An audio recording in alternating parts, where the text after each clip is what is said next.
अरे चाहे लगा लो से जगत में कोई न परमाने, जगत में कोई न परमाने, जगत में कोई न परमाने, जगत में कोई न परमाने, जगत में कोई न परमाने, जगत में कोई न परमाने। बोलिए। वो जो अच्छी वाली मक्खी थी वो तो किनारे किनारे बैठ करके सीढ़ा चूस करके वो चली जाती, उड़ जाती है, अपने काम में लग जाती है। सीढ़ा का आनंद भी मीठे का ले लिया, अपने काम में भी लग गई, उड़ गई जहां उड़ना था उसको।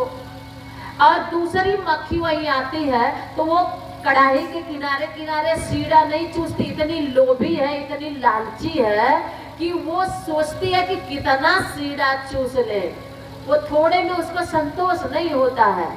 अब वो कितना सीढ़ा चूसने के चक्कर में वो किनारे बैठ के चूसना भूल जाती, उसी में डूब जाती है। और डूबने के बाद फिर क्या दशा होती है, चूस भी नहीं पाती है, उसी में मर खप जाती है।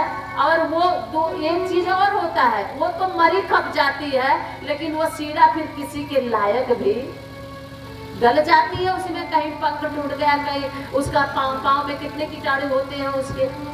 वो मक्खी और कोई नहीं, हम ही लोग तो हैं। तो यहाँ जितनी मक्खियां बैठी है ना वो सब सीढ़ा चूसने वाले हैं। देखो तो अपना घर गृहस्थी का भी चूस के और आनंद लेने यहाँ भी उड़ के आ गई ना। लोभ मोह के चक्कर में अपने आप को हम सीढ़ा में खपा न दे, ये बताती है प्रज्ञा पुराण कथा। और इसी का भान कराने के लिए, इस शरीर के लिए और इस दुनिया वालों के लिए ही हम मर खप ना जाए, कुछ अपनी हकीकत भी जाने, अपनी कुछ हम जो जिस लिए आए हैं उस लक्ष्य को भी पहचाने। यही आज के प्रज्ञा पुराण। इसी से आपका घर परिवार, परिवार से व्यक्ति निर्माण से परिवार निर्माण, परिवार निर्माण से समाज निर्माण, समाज निर्माण से राष्ट्र निर्माण। हमारे परम पूज्य गुरुदेव ने इसी को बताया है। आप व्यक्ति निर्माण करें। व्यक्ति निर्माण का मतलब होता है कि संस्कारी व्यक्ति पैदा करेंगे, संस्कारी बच्चा पैदा करेंगे। और संस्कारी बच्चा जो नहीं पैदा करता है, जो दुराचारी करता है, भ्रष्टाचारी करता है, उस माँ बाप से बड़ा देशद्रोही अपने भारत में कोई नहीं।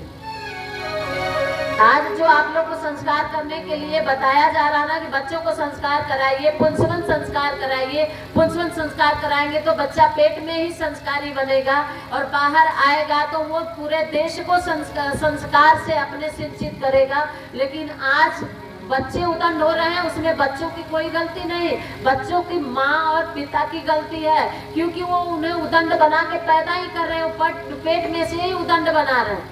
माओ को जब गर्भ ठहरता है ना तो सबसे ज्यादा हमने देखा है क्या खाया है, क्या खाती है, अचार, खटाई, खट्टा। और तो इस समय क्या 3 कोने वाला क्या होता है, समोसा।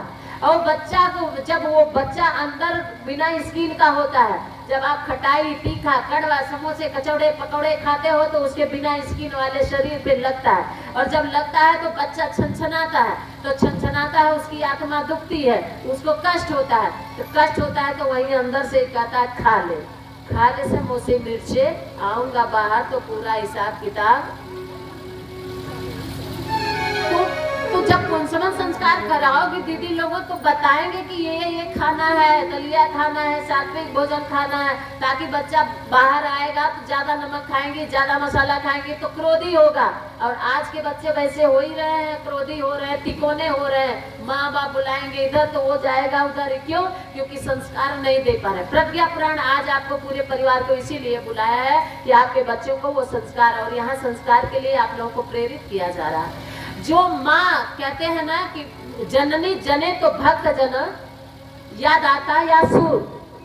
जननी जने तो भक्त जन, याद आता या सूर। और नहीं तो जननी बांझ रहे, काहे गवाए नूर। अपना भी शरीर खराब करते हो, अपना और देश को भी खराब करते हो। नालायक बच्चा अगर भ्रष्टाचारी, दुराचारी पैदा कर दिया ना, जो 4 एक साथ निर्भया हत्याकांड में चढ़ गए ना, उस माँ बाप से बड़ा देशद्रोही अपने भारत के लिए और कोई नहीं हो सकता।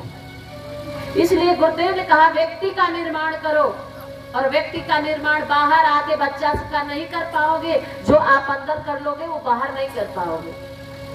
संत इमर्सन से एक बार किसी ने पूछा, किसी महिला ने, कि महाराज जी हम अपने बच्चे को कौन सी शिक्षा दें जो बच्चा बहुत संस्कारी हो। तो बोले कब पैदा होगा, कब पैदा होगा? अरे बोले पैदा हो गया, 5 साल का हो गया। बोले अब कुछ नहीं होने वाला। तो फिर कब से दें? बोले पैदा होने से पहले, अभी पेट में आया नहीं उसके पहले हमारे ऋषियों ने विधान बनाया था सीमन संस्कार करवाने का। भूमि बनाई जाती है, गेहूं का बीज अदना से डालने के लिए ना जाने भूमि को क्या क्या करते हो, जरा बताइए। किसान है आप लोग, उसमें पहले पानी भरते हैं ना, उसमें थोड़ी नमी हो जाए, फिर उसकी निराई गुड़ाई साफ करते हैं, खाद पानी डालते हैं, जब मिट्टी पूरा भर भरी हो जाती है तब उसमें बीज डालते हो, है ना। और ये व्यक्ति का बीज जब आपके अंदर पड़ता है ना, तो उस भूमि को पहले कोख को बनाना पड़ता है। कोख में अगर कोई गंदगी रहेगी तो राक्षसी पैदा होगा, और कोख अगर पवित्र होगी तब जाके आपके यहाँ राम और ध्रुव प्रहलाद पैदा होंगे। कितने लोग नारी पे, एक जगह नारी पे बोलने के लिए महिला सम्मेलन में मुझे बुलाया गया था, और वहाँ जब हम गए, ये एमपी की बात है, वहाँ जब हम गए तो वहाँ महिलाओं का पूरा हुजूम था। महिला सम्मेलन का मतलब कि पूरी महिलाएं वहाँ आई हुई थी। तो सबको 40 मिनट का समय मिला था। जब 40 मिनट सब लोग बोलते गए, तो 2, 4, 10 के बाद जो है समय जब ज्यादा लगने लगा तो 40 को घटा के फिर 20 मिनट, आधा घंटा कर दिया गया। और जब आधा घंटा के बाद थोड़ा और समय खिसकने लगा तो 20 मिनट कर दिया गया। तो जब 20 मिनट कर दिया गया तो उस 20 मिनट वाले में हमारा भी नंबर आया। तो जब हमारा नाम बोला गया कि आजमगढ़ से गायत्री परिवार की श्रीमती कमला शर्मा जो महिलाओं को उद्बोधन अपना सुनाएंगे, जब हम वहाँ मंच पे गए तो जितने महिलाएं थी उसमें सब ने बोला था, बहनों तुम अपनी शक्ति को पहचानो, अरे तुम बहुत शक्तिवान हो, तुमने राम को जन्म दिया है, तुमने श्याम को जन्म दिया है, तुमने ध्रुव प्रहलाद को जना है, सबने बताया। हमने कहा हमको 20 मिनट समय नहीं चाहिए, हम 20 सेकंड में अपना खत्म कर देंगे।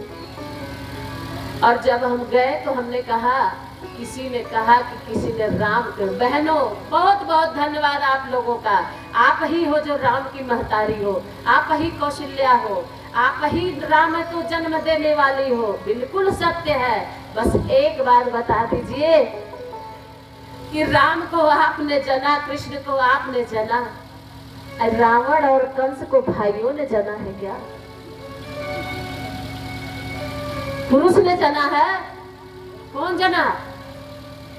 अरे राम को जन्म देने वाली भूल क्यों गई? तो रावण को तो नारी ही जन्म दी है, कंस को, हिरण्यकश्यप को नारी ही जन्म दी है, शिशुपाल को नारी ही जन्म दी है।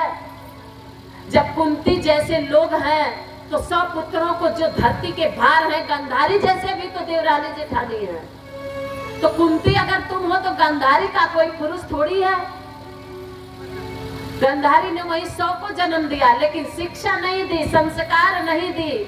और कुंती ने 5 बच्चों को वो संस्कार दिया, वो शौर्य की गाथा सिखाई। मदालसा ने अपने बच्चों को वो स्टोरी सुनाई, वो लोरी सुनाई, वो गाथा सुनाई कि शेर जैसे दहाड़ने वाले उनके बच्चे हुए। आज हमारी माताएं बहनें कौन सी लोरी सुनाते हैं, सो जा बाबू सो जा, कुत्ता आ जाएगा, कौवा मामा। जिसका कौवे मामा हो, जिसको कुत्ते से डर लगे, वो शेर क्या होगा? लोरी सुनाती थी, शुद्धो बुद्धो निरंजनोसी संसार माया परिवर्जितोसी। ये लोरी, तुम शुद्ध हो, तुम बुद्ध हो, तुम भगवान हो, तुम भगवान के अंश हो। और जब बच्चा आपके यहाँ पैदा होता है तो देख मामा आए हैं, देख मौसी आई है, कभी ये नहीं कहा कि तनी भगवान को भी थोड़ा। बस यही से संस्कार गड़बड़ होता है। और यही कारण है कि आज हमारे देश में जो दुराचार भ्रष्टाचार हो रहा है, बस आप उसकी जिम्मेदार केवल माताओं आप हो। आज आपको ये संकल्प यहाँ से दिलाया जाएगा कि हम सभी अपने बच्चे को अगर संस्कारी बनाना है तब तो पैदा करो, नहीं तो बांझ रहो। अच्छा है, कम से कम देश में देश के द्रोही मत बनो, देश में भ्रष्टाचार मत फैलाओ। 36 टुकड़े करने वाले को भी आप ही पैदा करते हो, और राणा प्रताप शिवा जैसे को भी आप ही पैदा करते हो। आज पैदा करने की जरूरत है उन 36 टुकड़ों वालों की नहीं, बल्कि पैदा करने की जरूरत है राणा और शिवा को। तो कैसे करेंगे? आइए प्रज्ञा पुराण कथा में हम सभी प्रवेश करते हैं। एक बार कमर सीधी कर ले, मंत्र श्लोक के साथ कहिए, हे भगवान, हे ईश्वर, हे हमारे इष्ट आराध्य, आज की प्रज्ञा पुराण कथा का कुछ अंश हमारे जीवन में उतर जाए, ऐसी शक्ति हमें प्रदान करें। ऋषि से देखा जाए माताओं बहनों तो आज नींव ही गड़बड़ है, छत में ज्यादा गड़बड़ी नहीं है। आप कहेंगे दीदी जी वो पी करके लुढ़कते आते हैं छत में, नींव थोड़ी जाती है ना। वो छत वाले अगर लुढ़कते भी आते हैं ना, लेकिन फिर भी अगर आप नींव सही हो ना तो जान लीजिए वो छत कभी नहीं गिरेगी। वो भले हिल जाए लेकिन गिरेगी नहीं। नींव अगर गड़बड़ है तो वो छत कितना भी मजबूत हो वो टिक नहीं पाएगा। आप लोगों की ही जो है प्रशंसा धौम्य ऋषि ने किया है। अब जरा बताइए नींव आपकी गड़बड़ कहाँ से हो रही है? आज जो हमारे व्यक्तित्व को गढ़ने वाली होती है वो नारी बिना कौन नारी के बिना कौन गढ़ सकती है मनुष्यों को? कोई नहीं गढ़ सकती। जब गढ़ेगी नारी ही गढ़ेगी, और नारी ही यदि हो अज्ञान तो बालक कैसे बने सुजान। जब आप ही अनगढ़ रहोगे तो बालक और व्यक्ति को कैसे आप गढ़ोगे? प्रज्ञा पुराण में गुरुदेव ने यही बताया है कि बेटा अपने घर की नींव जो नारियां हैं सबसे पहले संस्कार आपको देना चाहिए, आपको सीखना चाहिए। जब आप सीखेंगी तभी आप अपने बच्चों को संस्कारी बना पाएंगे। लेकिन आज नींव यहीं से गड़बड़ हो रही है। सबसे पहले तो एक बात बता दें कि आप में से कितने लोगों को बात समझ में आ रही कि महिलाओं के हाथ में ही गृहस्थ जीवन का कमान है, गृहस्थ आश्रम की कमान महिलाएं के हाथ में है। कितने लोगों को बात समझ में आ रही है जरा बताइएगा, है कि नहीं है महिलाओं के हाथ में, है ना? हाँ, देखिए हम जान गए इनके घर में इन्हीं की चलती है, उनकी नहीं चलती होगी, है ना? अच्छी बात है, चलना चाहिए क्योंकि नींव आप हो। वैसे भी व्यवहारिक पक्ष में देखा जाए तो बहुत बढ़िया से चलती है महिलाओं की। और ये एक बार ना एक राज्य में एक राजा ये पता लगाना चाहे कि हमारे राज्य में सबसे ज्यादा घर में महिलाओं की चलती है कि पुरुषों की चलती है, तो वो एक उपाय निकाले। जानते हैं क्या? वो राजा एक इनाम रखे, और इनाम में क्या रखे? एक तरफ घोड़ा रखे, एक तरफ सेब रखे, और अनाउंस करवा दिए कि जिनके घर में महिलाओं की चलती है कि पुरुष की चलती है, वो आ करके जब महिलाओं की चलती है तो सेब ले जाए और पुरुषों की चलती है तो घोड़ा ले जाए। वो अनाउंस करवा दिए। अब इसके बाद लाइन लग गई लेने आने वालों के लिए। सारे सेब खत्म हो गए, घोड़ा थोड़ा बचे हुए थे। एक बेचारा मूंछ पर टांव चढ़ाते हुए आया और घुड़साल की तरफ एकदम पूरा बढ़िया से जाने लगा। तो राजा भी सोचे भैया कोई तो मिला जो इसके घर में इसकी चलती है, चलो घोड़ा नहीं उठा, सेब सारे उठते चले गए। तो जब राजा देखे कि घोड़ा के तरफ जा रहा है तो वो एक बढ़िया काड़ा तगड़ा घोड़ा छोड़ा और छोड़ करके उसके रस्सी को लेकर के घर गया। राजा बड़ा खुश हुए कि पुरुषों की भी चल रही है, अच्छी बात है, नहीं तो सारे सेब खत्म हो रहे हैं। जब वो घर गया तो घर से फिर थोड़ी देर के बाद घोड़ा वापस लेके लौटा। तो घोड़ा वापस लेके लौटा तो फिर उसको बांधने लगा, वहां से सफेद घोड़ा लेने लगा। जब सफेद घोड़ा छोड़ने लगा तब राजा के दरबारी गए। बोले राजा बोले पूछो क्या बात है, घोड़ा वापस लेके क्यों आया? बोले महाराज देखिए चलती तो हमारी वाली है, हम गए थे यहाँ से घोड़ा लेके, लेकिन हमारी घर वाली ने कहा तुम काला घोड़ा लेके आए हो, अशुभ होता है, जाओ सफेद लेके आओ। तो राजा ने कहा बेवकूफ, काला घोड़ा सफेद घोड़ा सब बांध चलती है, जब उसकी तो घोड़ा तरफ का सेब उठाया, सेब लेके जा। वो भी बेचारा सेब ही लेके गया। अब शाम तक दरबार खत्म, बस बचा था 2 सेब, सारे सेब खत्म, 2 सेब बचा था, घोड़े सब के सब बचे थे। अब इसके बाद बचे कौन थे? 2 सेब। तो सब लोग चले गए, मंत्री भी चले गए अपने घर। जब मंत्री चले गए तो वो 11 बजे रात को आए, फिर से लौट के दरबार में आए और महाराज जी से विनती किए कि क्षमा करिएगा धृष्टता के लिए। बोले बताइए क्या बात है? तो बोले राजन बात ये है कि हम एक पूछना चाह रहे हैं कि आपने जब इनाम में रखा तो सेब घोड़े का क्यों इनाम रखा? सेब घोड़े का इनाम क्यों रखा? अरे आप कम से कम ये सोना चांदी का रख देते, अनाज का रख देते तो लोग कितने दिन खाते। सेब का घोड़ा का क्या मतलब था? तो राजा कहने लगे कि देखो मंत्री, हम तो सेब और घोड़ा का रखने वाले नहीं थे, लेकिन वो क्या हुआ कि जब इनाम की घोषणा हो रही थी क्या रखा जाए क्या रखा जाए, तो हमारा भी विचार वही था कि हम तो कुछ सोना चांदी रख दे, कुछ अनाज पानी रख दे ताकि लोगों के काम आएगा। लेकिन महारानी ने कहा कि नहीं नहीं, सेब ठीक। तो मंत्री कहने लगे राजा साहब, 2 सेब पड़ा है, 1 आप ले लीजिए।